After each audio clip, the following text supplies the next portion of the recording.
ஆடக மதுரை அரசே போற்றி, கூடல் இலங்கு குருமணி போற்றி, காவாய்க்கனகத் திரளே போற்றி, கைலை மலையானே போற்றி போற்றி. மிகச்சிறப்பாக மதுரை எம்பதியிலே சொக்கநாத பெருமான் நிகழ்த்துகின்ற திருவிளையாடல் ஒவ்வொன்றாக பார்த்து கொண்டு வந்து கொண்டிருக்கக்கூடிய அந்த அற்புதமான தருணத்திலே 6ஆம் நாள் ஆறுதலை தரப்போகின்ற இந்த அற்புதமான நாளிலே பாணனுக்கு அங்கம் வெட்டிய லீலை என்கின்ற அற்புதமான திருவிளையாடலை எல்லாம் வல்ல சொக்கநாத பெருமான் நிகழ்த்தி காட்டி கொண்டிருக்கின்றான். மதுரையிலே குலோத்துங்க பாண்டியன் ஆட்சி புரிந்த காலத்திலே வாள் பயிற்சி அளிக்கக்கூடிய ஆசிரியர் ஒருவர் தனது மனைவி மாணிக்க மாலையோடு வசித்து வந்தார். சிவபக்தி கொண்ட தம்பதியர் இருவரும் சொக்கநாதனை தவறாது வழிபட்டு அந்த கைங்கரியத்திலே தங்களை இணைத்து கொண்டிருந்தார்கள். வைகை கரையில் குடிலமைத்து மாணவர்களுக்கு வாள் பயிற்சி அளித்து சிறப்பான முறையில் இருக்கிற பொழுது அவரிடத்திலே சித்தன் என்பவன் வாள் பயிற்சி பெற வந்தான். வாள்கலையை முறையாக கற்று குருவை விட மிஞ்சுகிற ஒரு தன்மையிலே பிஞ்சிலே பழுத்தவனாக தேர்ச்சி பெறுகிறான். அதனால் சித்தனுக்கு கர்வம் ஏற்படுகிறது. குருவுக்கு போட்டியாக மற்றொரு பயிற்சி கூடம் அமைக்கிறான். நாட்டிலே இன்றைக்கு பல பேர் அதைத்தான் செய்வார்கள். குருவின் திறமைகளை இழிவாகவும் பேசி வருகிறான். அவனது நடவடிக்கைகளில் குரு எந்தவித மன வருத்தமுமின்றி தனது பணியை எப்போதும் போல தொடர்ந்து செய்து கொண்டிருக்கிறார். இதனால் சித்தனுக்கு ஆணவம் கூடுகிறது. ஒரு நாள் வீட்டிலே குரு இல்லாத சமயத்திலே சித்தன் புகுகிறான். குருவின் மனைவி மாணிக்க மாலை இடத்திலே தவறாக நடக்க முற்படுகிறான். பயந்து போன மாணிக்க மாலை வீட்டின் உள்ளறைக்குள் தப்பி ஓடி தாளிட்டு கொள்கிறான். என்னிடமிருந்து தப்பிக்க முடியாது, எப்படியும் ஒரு நாள் உனது கணவனை வாட்போரில் கொன்று உன்னை அடைந்தே தீருவேன் என்று கூறிவிட்டு சென்று விடுகிறான். சித்தனின் தீய செயலை கணவரிடத்திலே சொன்னால் அவருக்கும் சித்தனுக்கும் சண்டை ஏற்பட்டு வயது முதிர்ந்த தனது கணவர் இறக்க நேரிடுமே என்று வருந்துகிறாள். சித்தனின் தொல்லை நின்றபாடு இல்லை. திக்கற்றவளான மாணிக்க மாலை சொக்கநாதர் சன்னதிக்கு சென்று முறையிடுகிறாள். இறைவா, இந்த இக்கட்டிலிருந்து என்னையும் என் கணவரையும் காப்பாற்று என்று சொக்கன் திருவடி தாமரையை பற்றுகிறார். எல்லாம் வல்ல சொக்கநாத பெருமானும் மனம் கசிந்து குருவின் தோற்றத்திலே சித்தனின் வீட்டுக்கு செல்கிறார். சித்தா, உன்னுடன் வாட்போர் புரிய வந்திருக்கிறேன். ஊருக்கு வெளியே நமது சண்டையை வைத்து கொள்ளலாம், வா என்று அழைக்கிறார். அதற்காகவே காத்திருந்த சித்தனும் வாட்சண்டையிலே அவரை தோற்கடித்து மாணிக்க மாலையை அடைந்து விட வேண்டும் என்கிற தீய எண்ணத்தோடு அவர் அழைத்த இடத்திற்கு வருகிறார். இவர்களின் வாட்சண்டையை பார்க்க மதுரை மக்களும் குருவின் சீடர்களும் திரண்டு நிற்கிறார்கள். இருவருக்கும் இடையே போர் தொடங்கியது. சிறிது நேரத்திலேயே சித்தன் தோற்கத் தொடங்கினான். அப்பொழுது எல்லாம் வல்ல சொக்கநாத பெருமான் சித்தனாக இருந்த அவனை ஒவ்வொரு அங்கமாக சொல்லி சொல்லி வெட்டுகிறார். மாணிக்க மாலையை இழிவாக பேசிய நாக்கு இதுதானே, அவளை இழிவாக பார்த்த கண்கள் இதுதானே, அவளை தீண்ட துணிந்த கைகள் இதுதானே என்று கூறியவாறு சித்தனின் ஒவ்வொரு அவயங்களையும் தனது வாளினால் வெட்டி தள்ளுகிறார். கடைசியில் சித்தன் இறக்கிறான். குருவாக வந்த சிவபெருமான் மாயமாகிறார்.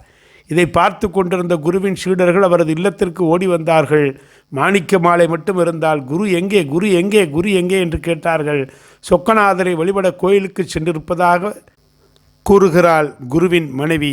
அந்த நேரத்திலே குருவும் அங்கே வந்து சேர்கிறார். உடனே சீடர்கள், குருவே, வாட்போரில் சித்தனை கொன்றீர்கள், மாயமாக மறைந்து விட்டீர்களே, எப்படி என்று கேட்டார்கள். வாட்போரா? நான் சித்தனை கொன்றேனா என்று ஆச்சரியத்தோடு கேட்டார் குரு. சீடர்கள் நடந்ததை சொன்னார்கள். மாணிக்க மாலையும் தன்னுடன் சித்தன் தவறாக நடந்ததையும் இறைவனிடத்திலே முறையிட்டதையும் கூறினார். இதுவரை சொக்கநாதர் சன்னதியில் வழிபட்டு கொண்டிருந்த நான் இப்பொழுதுதான் வருகிறேன். எனக்காக சொக்கநாதரே சென்றிருக்கிறார், சித்தனோடு போரிட்டிருக்கிறார் என்று கண்ணீர் விட்டபடி குரு கூறுகிறார். குலோத்துங்க பாண்டியனை எட்டியது. உடனே தனது பட்டத்து யானை மீது குருவையும் மாணிக்க மாலையும் அமர வைத்து ஊர்வலம் வரச் செய்கிறான். அனைவரும் போற்றி துதித்தார்கள். இறைவனின் திருவருளை பெற்ற அந்த தம்பதியினரை வணங்கி யானையின் மீது ஏற்றி ஊர்வலம் வரச் செய்து பொன்னும் பொருளும் வழங்கினான் பாண்டிய மன்னன். அப்படி எல்லாம் வல்ல சொக்கநாத பெருமான் பாணனின் அங்கம் வெட்டிய லீலை காட்சி, பாணனாகச் சென்று சுந்தரேச பெருமான் போகிற அந்த காட்சி வலது கையில் வாளும் இடது கையில் கேடையும் கொண்டு அற்புதமாக காட்சியளிக்கிறார். ஆலய பட்டரும் அதுபோல வாளும் கேடையுமாக வந்து இந்த லீலையை நடித்து காண்பிப்பார். இந்த படலத்தின் வாயிலாக இந்த திருவிளையாடலின் மூலமாக சொக்கன் நமக்கு உணர்த்துகிற கருத்து என்னவென்று சொன்னால், திக்கற்றவர்களுக்கு தெய்வமே துணை என்பதே அங்கம் வெட்டிய படலம் கூறுகின்ற உன்னதமான சிந்தனை. இந்த லீலை முடிந்தபின் மீனாட்சி நாயக்கர் மண்டபத்திலே எழுந்தருளி சிவகங்கை எஸ்டேட் ஆவியூர் கட்டளை மண்டபத்திலே அற்புதமாக சேவை சாதிப்பார்கள். மாலை யானை மகால் முன்பு சைவ சமயம் நிலைநாட்டப்பட்ட வரலாறு அனல்வாதம் புனல்வாதம் தல ஓதுவாரால் சொல்லப்படுகின்றது. சுவாமியானவர் தங்க ரிஷப வாகனத்திலும் அம்பாள் வெள்ளி ரிஷப வாகனத்திலும் ஆவணி மூல வீதிகளிலே உலா வருவார்கள். சிவபெருமானின் வாகனமான காளை தூய்மையான வெள்ளை நிறமும் சீரார்ந்த பெருமையும் கொண்டது. உலகில் உள்ள எல்லா பொருட்களுக்கும் அழிவு உண்டு, ஆனால் தர்மத்திற்கு மாத்திரம் அழிவு என்பது இல்லை. இதனை உணர்த்தவே சிவபெருமான் ரிஷப வாகனத்திலே எழுந்தருளி வருகிறார். ஆன்மாக்களுக்கு பதி இறைவனே என்பதை உணர்த்துவதற்காகவும் அவன் தர்ம தேவதையை இடமாக கொண்டவன் என்பதையும் உணர்த்துகிற நிலையிலேதான் ரிஷப வாகன காட்சி வருகிறது. 4 அறங்களை சொல்வதைப் போல சமம், விசாரம், சந்தோஷம், சாது சங்கம் என்ற அந்த 4ஐயும் காலாக கொண்ட அற வடிவமான ரிஷபம் போன்ற ஆன்மாவிடத்திலே பதியாகிய இறைவன் இடமாக கொண்டு அமர்வான் என்பதை குறிக்கின்ற உன்னத திருக்காட்சி இது. அனுக்கிரக கோலம் இதோ அற்புதமாக ரிஷப வாகனத்திலே பவனி வருகின்ற உன்னத திருக்காட்சியை கண்டு எல்லாம் வல்ல சொக்கநாத பெருமான் மீனாட்சி சுந்தரேஸ்வரருடைய அருளை பெற்று நாம் வாழ்வாங்கு வாழ உங்களை அன்போடு வழிகாட்டி கொண்டிருக்கின்றோம்.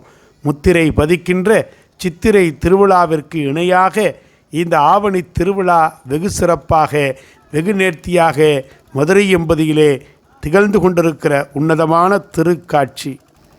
இந்த ரிஷப வாகனத்தின் மூலமாக மனித வாழ்க்கை என்பது எந்த எதிர்பார்ப்பும் இல்லாமல் இருக்க வேண்டும். எப்படி காளை மாடு எவ்வித எதிர்பார்ப்பும் இன்றி விவசாய பணி செய்கிறதோ அதுபோல மனநிலை மனிதனுக்கும் வர வேண்டும். எவ்வளவு உயர்ந்த பொருள் நம்மிடத்தில் இருந்தாலும் அதை பிறர் நலனுக்காக இழக்க தயங்கக்கூடாது. காளை மாட்டைப் போல மறுநாள் அது கடமையை செய்வதைப் போல மனிதனும் எவ்வளவு துன்பம் வந்தாலும் கடமையிலிருந்து விலகக்கூடாது.